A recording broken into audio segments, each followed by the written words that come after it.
कहानी की शुरुआत एक बहुत ही ठंडी जगह अलास्का से होती है। दुनिया भर में गर्मी बेहद तेजी से बढ़ने की वजह से अलास्का के अंदर भी बर्फ धीरे धीरे पिघलने लगी। बर्फ की चादर धीरे धीरे पतली होती गई और एक दिन उसके नीचे से एक बहुत पुराना जीव बाहर आया। व्यर्न, एक बर्फीला ड्रैगन। बर्फ पिघलकर बने हुए एक तालाब में एक मछुआरा मछली को साफ कर रहा था। मछली की हड्डियां निकालते वक्त उसकी उंगली कट गई। उसने चोट साफ करने के लिए पानी में हाथ डाला, लेकिन जैसे ही खून की एक बूंद पानी में गिरी, ड्रैगन जाग गया। वो 10,000 साल से वहाँ पर कैद था, बहुत भूखा। उसने तुरंत मछुआरे पर हमला कर दिया। उस बेचारे ने भागने की बहुत कोशिश की, पर ड्रैगन ने उसे घेर लिया और पूरी तरह निकल गया। इस दुर्घटना वाली जगह के पास ही एक छोटा सा शहर मौजूद है जिसका नाम है बीवर मिल्स, जहाँ सब कुछ अभी तो बिल्कुल आम चल रहा था। अलास्का में दिन और रातें कुछ ज्यादा ही लंबी होती हैं। बाहर से आए लोगों को बहुत दिक्कत होती है यहाँ पर। उन्हीं में से एक है जेक, जो पहले ट्रक चलाता था, लेकिन अपने भाई के एक्सीडेंट में मरने के बाद उसने कारपेंटर का काम शुरू कर दिया। जेक इस वक्त एक छोटे से रेस्टोरेंट में कुछ मरम्मत का काम कर रहा था। उसी रेस्टोरेंट में काम करने वाली एक लड़की क्लेयर उसे बड़े ध्यान से देख रही थी। जेक काफी देर से काम कर रहा था, तो क्लेयर ने सोचा कि इसे कॉफी दे देती हूँ। पर तभी डेविड, जो कि शहर का एक जाना माना डॉक्टर है, बीच में आ गया। उसने वो कॉफी ले ली और क्लेयर से पूछा कि क्या तुम मेरे साथ कहीं घूमने चलोगी। क्लेयर ने लगभग 10वीं बार मना कर दिया। डेविड हर बार की तरह थोड़ा नाराज सा होकर वहाँ से चला गया। बाद में क्लेयर ने जेक से माफी मांगी। वो कॉफी मैं तुम्हारे लिए लेकर आई थी, पर चलो वो तो गई, अगर खाना खाना है तो आ जाओ। जेक को भी भूख लगी थी तो वो मान गया। डाइनर के अंदर उसकी मुलाकात एडना नाम की एक बूढ़ी औरत से हुई। वो हमेशा 2 लोगों के लिए ब्रेकफास्ट ऑर्डर करती थी, अपने और अपने पति के लिए। ये दरअसल उसी मछुआरे की पत्नी है जिसे ड्रैगन ने हाल ही में मार दिया था। एडना उसकी मौत के गम से अब तक निकल नहीं पाई। क्लेयर ने देखा कि जेक भी कुछ ऐसे ही दुख से गुजर रहा है। उसने उसे तसल्ली दी और कहा कि तुम्हारा भाई जिस भी दुनिया में होगा वो खुश ही होगा। जेक अपने भाई के बारे में बात करने को तैयार नहीं था। उसने कॉफी पी और घर चला गया। दूसरी ओर एक रिटायर्ड कर्नल जब अपने कुत्ते को खाना दे रहा था, तभी आसमान से एक बड़े से हिरण का सर उसके गार्डन में आ गिरा। ये बात जल्द ही न्यूज में आने लगी। उस इलाके में एक ही रेडियो चलता था, तो उसकी रिपोर्टर ने ये खबर फैलाई। सबको लगा कि कुछ शरारती बच्चों ने मजाक किया होगा, पर असल में ये आने वाले खतरे की निशानी है। जेक ने इस खबर के ऊपर कुछ खास ध्यान नहीं दिया और अपने वैन वाले घर में वापस गया। थोड़ी देर बाद डॉक्टर डेविड उसके घर आया। उसने जेक का हाथ देखा और बोला कि वो उसकी चोट का इलाज करेगा। इलाज तो सिर्फ एक बहाना था। डेविड बस ये पता लगाना चाहता था कि जेक कहीं क्लेयर को पसंद तो नहीं करता। जेक ने मना कर दिया और कहा कि जैसे ही मेरे भाई के एक्सीडेंट का इंश्योरेंस का पैसा मुझे मिल जाएगा, मैं यहाँ से चला जाऊंगा। मैं कोई हमेशा बसने नहीं आया यहाँ पर। डॉक्टर खुश हो गया और कहने लगा कि पैसे देने की जरूरत नहीं है, तुम तो मेहमान हो हमारे, कोई और दिक्कत तो बता दियो। रास्ते में डेविड जंगल के पास अपनी गाड़ी रोककर बाथरूम गया। तभी उसने ऊपर से जोर की आवाज सुनी। जब उसने देखा तो सामने वही बर्फ का ड्रैगन था। ड्रैगन गाड़ी के करीब बढ़ा और अचानक डॉक्टर के ऊपर हमला कर दिया। डेविड जंगल में भाग गया और कुछ देर तक छुपा रहा। जब लगा कि ड्रैगन चला गया तो वो वापस अपनी गाड़ी के पास आया, पर जैसे ही वो गाड़ी को शुरू करने लगा, ड्रैगन फिर से वहां आ गया और डेविड को मार डाला।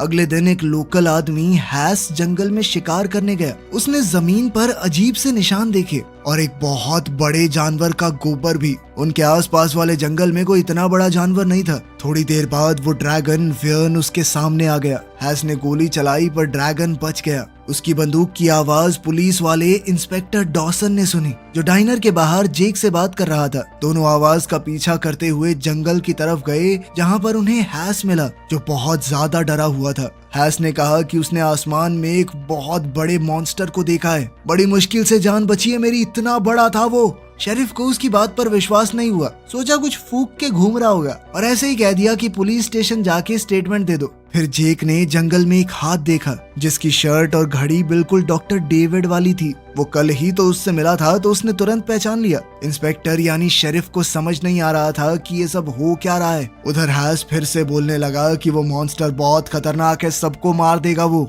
वैसे तो उनके पास ड्रैगन के होने का कुछ खास सबूत नहीं था, लेकिन डेविड के कटे हुए हाथ को नजरअंदाज तो नहीं किया जा सकता। शेरिफ ने अब एक इमरजेंसी मीटिंग बुलाई रेस्टोरेंट के अंदर। मीटिंग में उसने सबको बताया कि एक अनजान जीव शहर के लोगों पर हमला कर रहा है। हैस की बात पर उसे कुछ खास भरोसा नहीं था, लेकिन फिर भी उसने लोगों से कहा कि थोड़ा संभल कर रहो, अपने घर के अंदर रहो जितना रह सकते हो। तभी डेप्यूटी सूजी वहां डॉक्टर का हाथ लेकर आई, जिसे देखकर सब घबरा गए। शेरिफ ने एकदम सख्त होकर कहा कि कोई भी जंगल में अकेला नहीं जाएगा, सब अपना और अपने पेट्स का ध्यान रखो। उनके शहर का एक खास त्योहार जो हर साल मनाया जाता है जल्द ही होने वाला था, तो लोग शेरिफ से पूछने लगे कि उसका क्या करेंगे। इस पर जेक बीच में बोल पड़ा कि तुम लोग पागल हो क्या, एक आदमी का हाथ पड़ा है वहाँ पे, कुछ दिनों बाद मना लेना त्योहार, क्या बड़ी बात है। लेकिन शेरिफ ने कहा कि एक बाहर वाला हमारे तरीके नहीं समझ सकता, फेस्टिवल तो होगा। उसने इसलिए किया ताकि शहर में डर का माहौल ना फैल जाए।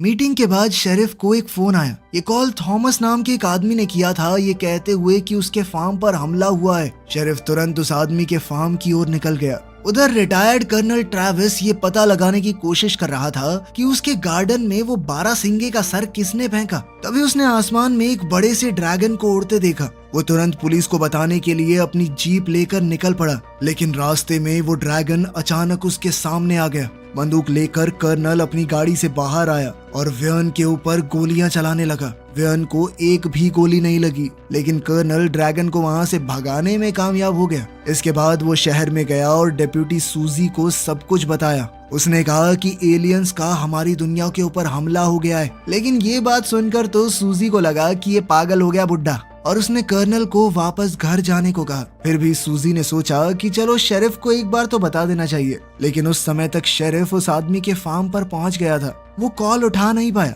जैसे ही वो घोड़ों के अस्तबल के अंदर गया, उसने थॉमस को आवाज लगाई, जिसके बाद वो अचानक ही खून के तालाब में फिसल गया। वहां पड़े शेरिफ को अचानक थॉमस की लाश दिखाई दी। उसे इतना खून खराबा देखने की आदत नहीं थी। शेरिफ इतना घबरा गया कि बेहोश ही हो गया। तभी कर्नल भागकर हैम्पटन के पास गया, जो रेडियो स्टेशन में काम करती है। उसने हैम्पटन से कहा कि जल्दी से मॉन्स्टर के बारे में इमरजेंसी अनाउंसमेंट कर दो, पर हैम्पटन ने मना कर दिया क्योंकि इस तरह की अनाउंसमेंट वो सरकार की परमिशन के बिना नहीं कर सकती। कर्नल को इस बात पर बहुत गुस्सा आया, पर वो भी क्या करता। इसके बाद वो अपने दोस्त फर्ले के पास पहुंचा, जो कि इस वक्त फेस्टिवल के लिए खाना बना रहा था, लेकिन उसने भी कर्नल की बात पर विश्वास नहीं किया। लेकिन जल्द ही सबको यकीन हो गया जब व्यन खुद शहर में आ गया, वो भी सीधा रेडियो स्टेशन के सामने। ड्रैगन को देखकर हैम्पटन ने तुरंत मदद के लिए रेडियो से मैसेज भेजने की कोशिश की, लेकिन ड्रैगन ने जल्दी से बिजली का पोल ही तोड़ दिया,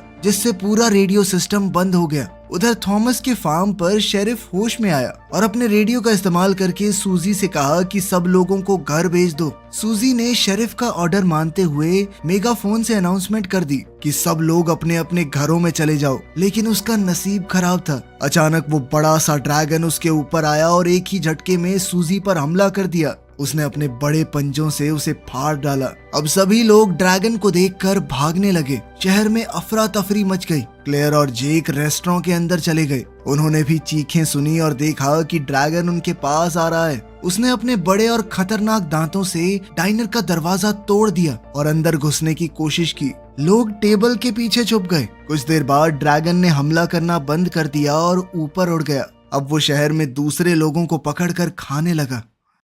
थोड़ी देर बाद हैम्पटन और फर्ले भी डाइनर में आ गए और सबको बताया कि वो खतरनाक क्रीचर लोगों को एक के बाद एक खाता जा रहा है। सबको ये जीव बहुत अजीब सा लग रहा था। तब क्लेयर ने कहा कि शायद ये एक ड्रैगन है, पुरानी कहानियों जैसा। इस पर हैम्पटन ने उसे पागल कहा, पर हैस ने कहा कि हर एक देश में ऐसी रहस्यमयी ड्रैगन्स की कहानियां होती हैं। उसने बताया कि पुरानी कहानियों में ऐसे ही एक ड्रैगन का नाम है, जिसका नाम था व्यन, जिसका जन्म था कि वो व्यन ही है जो एक दिन बाहर आएगा और दुनिया को तबाह करके मानेगा। तभी जेक ने पूछा कि क्या तुम्हारे पिता ने तुम्हें बताया कि इस ड्रैगन को कैसे मारा जा सकता है। हैस ने कहा कि देख, मारने का तो नहीं पता, लेकिन नॉर्वे के पुराने लोग इंसानों की बलि देते थे उसे शांत करने के लिए। आज के दिन ऐसा करना इम्पॉसिबल है, तो ये आइडिया सबने नकार दिया। फिर जेक ने फैसला किया कि वो शेरिफ को ढूंढने जाएगा और मदद बुलाएगा। इस पर क्लेयर बोली कि मैं भी साथ चलूंगी। दोनों रोड पर निकल पड़े और ऊपर देखा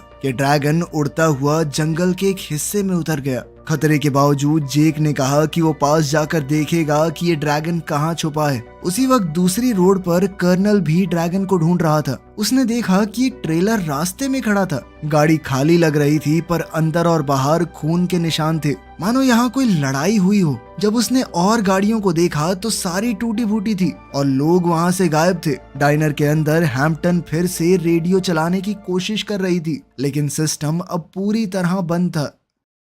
थोड़ी देर बाद शेरिफ शहर में वापस आया, लेकिन हर जगह बर्बादी थी और सूजी के मेगाफोन के पास खून का बड़ा सा तालाब बना हुआ था। उसने तुरंत मदद बुलाने की कोशिश की, लेकिन तभी उसकी नजर पड़ी कि ड्रैगन उसकी तरफ ही उड़ता हुआ आ रहा है। फर्ले ने उसे देखा और चिल्लाया कि जल्दी से डाइनर में छुप जाओ। पर जैसे ही शेरिफ अंदर जाने लगा, ड्रैगन ने उस पर हमला कर दिया और उसे पकड़कर ले गया। तब तक जेक जंगल में पहुंच चुका था, जहां उसने ड्रैगन को उतरते देखा। उसने क्लेयर को एक पिस्टल दी और कहा कि गाड़ी में ही रुको, मैं देखता हूँ। जब वो पहुंचा तो गाड़ी खाली थी और ड्रैगन गायब। खुशी की बात ये थी कि उसे क्लेयर जंगल के बीच में नजर आ गई। वो बड़ी मुश्किल से ड्रैगन से बच पाई थी। कुछ ही सेकंड बाद कर्नल वहां आया। वो भी बंदूक की आवाज सुनकर आया था। उसने बताया कि रास्ते पर गाड़ियां बिखरी हुई हैं। उसका मानना था कि ड्रैगन चाहता है कि लोग यहाँ से बाहर ना जाएं, ताकि उसके पास खाने की कमी ना हो। ड्रैगन को रोकने का अब सिर्फ एक ही तरीका है,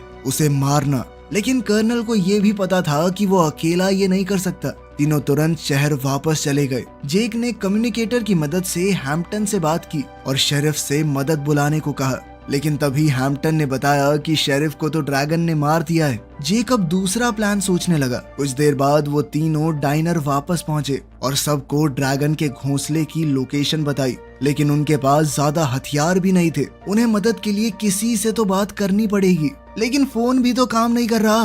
तो हैम्पटन को याद आया कि मेरे स्टूडियो में एक रेडियो है, लेकिन एंटीना ज्यादा ताकतवर चाहिए होगा। उन्होंने हिसाब लगाया कि पास के एक स्टोर में एंटीना होगा। दोनों जल्दी से वहां गए ताकि एंटीना लेकर रेडियो से कनेक्ट कर सकें। रास्ते में उन्होंने शेरिफ की गाड़ी देखी और अंदर से हथियार और गोलियां लेकर कर्नल को दे दी, ताकि वो बाकी बचे हुए लोगों में उन्हें बांट दे। फिर वो दोनों स्टोर में गए। जेक ने छत पर चढ़कर एंटीना के 4 स्क्रूज निकाले। जब वो एक एक करके सारे पेंच खोल रहा था तो ड्रैगन फिर से आ गया। सिर्फ एक ही पेंच बचा था तो हैम्पटन ने जेक की मदद करने के लिए पिस्टल निकालकर ड्रैगन पर गोलियां चलाई, जिससे जेक को एंटीना निकालने का और वक्त मिल गया। दोनों जल्द से जल्द डाइनर वापस आ गए। वो बड़ी मुश्किल से ड्रैगन से बच पाए थे। जैसे ही वो डाइनर में गए, हैम्पटन ने एंटीना लगाया और रेडियो से कनेक्ट कर दिया। जेक ने रेडियो की फ्रीक्वेंसी को सेट करके वहाँ की सिक्योरिटी एजेंसी से बात की, लेकिन सिग्नल इतनी दूर जाने के लिए कमजोर था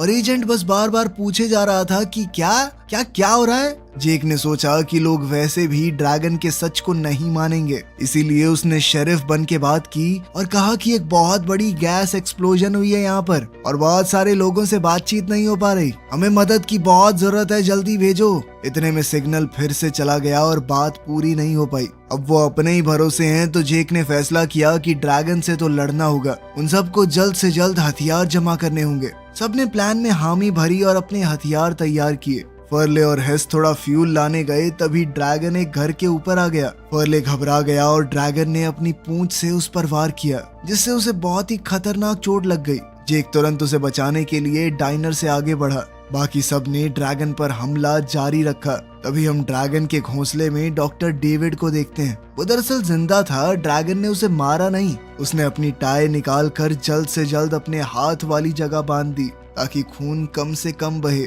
जब वो खड़ा हुआ तो उसने ड्रैगन के अंडे देखे, लेकिन इससे पहले कि वो कुछ कर पाता, ड्रैगन वापस आ गया। वो उसे अपने दांतों से पकड़कर शहर में ले गया। उधर ड्रैगन के जाने के बाद से क्लेयर और जेक ने कॉफी पी और थोड़ा आराम किया। वो बातचीत कर ही रहे थे कि तभी हेस ने कहा कि वियर्न वापस आ चुका है। सबने बाहर देखा तो ड्रैगन ने डेविड को जमीन पर छोड़ दिया, मानो वो चाहता हो कि वो लोग उसे लेने बाहर आए। जेक जानता था कि ये ड्रैगन उन्हें फंसाने के लिए ये सब कर रहा है, लेकिन फिर भी वो डेविड को यूं मरने के लिए नहीं छोड़ सकता था। वो उसे बचाने के लिए गया। जब ड्रैगन ने उस पर हमला किया तो जेक ने अपनी पिस्टल चलाई। हेस और कर्नल ने भी कई गोलियां चलाई, लेकिन ड्रैगन तेजी से आगे बढ़ रहा था। फर्ले ने घायल होने के बावजूद भी दौड़कर ड्रैगन का ध्यान भटकाया और ये प्लान काम कर गया। जेक ने डेविड को कैफे तक सुरक्षित पहुंचा दिया, लेकिन ड्रैगन अब फर्ले को पकड़कर अपने घोंसले में ले गया। बाकी सबको अपने एक और साथी के बिछड़ जाने पर दुख हुआ। थोड़ी देर बाद रेडियो पर अथॉरिटीज का मैसेज आया। एक रेस्क्यू हेलीकॉप्टर को भेजा गया था, पर जैसे ही हेलीकॉप्टर शहर के पास आया, ड्रैगन वापस आ गया और उसने हेलीकॉप्टर पर हमला करके पायलट को मार दिया और हेलीकॉप्टर भी तोड़ फोड़ डाला। एक बार फिर से शहर के लोग अकेले हो गए थे। क्लेयर ने अपने दोस्तों को बुलाया क्योंकि डेविड बहुत ज्यादा घायल था। अपनी आखिरी सांसें लेते हुए डेविड ने जरूरी बात कही, उस घोंसले के अंदर 3 अंडे। उसकी हालत बहुत खराब हो रही थी। जेक ने सबसे कहा कि हम जंगल जाएंगे और ड्रैगन और उसके अंडों को भी खत्म करेंगे, वरना एक बार उसके बच्चे पैदा हो गए तो फिर उन्हें रोकना मुश्किल हो जाएगा। जेक ने एडना से कहा कि आप यहीं रुक जाइए और बाकी सब जंगल के लिए निकल गए।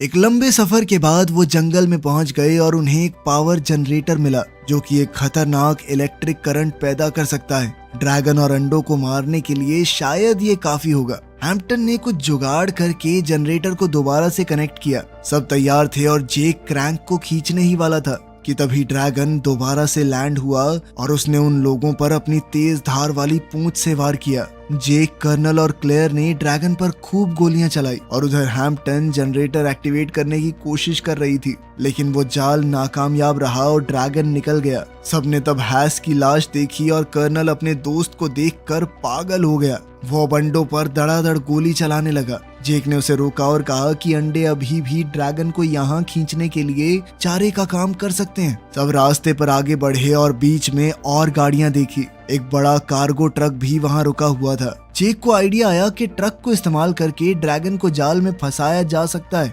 उसने फैसला किया कि वो अकेला ये सब करेगा ताकि बाकी सब लोग सुरक्षित रहें, खास करके क्लेयर, क्योंकि अब उसके मन में क्लेयर के लिए भावनाएं जागने लगी थी। जेक ने अंडे ट्रक में लोड किए और फुल स्पीड से ट्रक को आगे बढ़ाने लगा। वो ड्रैगन का ध्यान खींचने के लिए रास्ते में हॉर्न बजाता जा रहा था। कुछ किलोमीटर बाद ड्रैगन जाल में फंस गया और ट्रक पर हमला करने लगा। जेक ने ट्रक को अचानक से ब्रेक लगाए, जिसके बाद काफी स्पीड से आता हुआ ड्रैगन उसके पिछले हिस्से से टकरा गया। फिर जेक दोबारा से ट्रक को भगाने लगा। ड्रैगन को चोट तो लगी थी पर ज्यादा नहीं। वो फिर से उसके पीछे आया और इस बार तो विंडशील्ड के सामने बैठ गया। जेक ने हार नहीं मानी तो रास्ते में एक बड़ा सा पहाड़ आया। फुल स्पीड पर ट्रक को दौड़ाकर जेक ऐन मौके पर ट्रक से कूद गया और वो ट्रक पहाड़ से नीचे गिर पड़ा। ड्रैगन और अंडों के साथ ही नीचे गिरते ही उस ट्रक में जबरदस्त धमाका हुआ, जिसमें ड्रैगन और अंडे दोनों ही खत्म हो गए। इस तरह व्यन नाम का वो खतरनाक आइस ड्रैगन खत्म हो गया।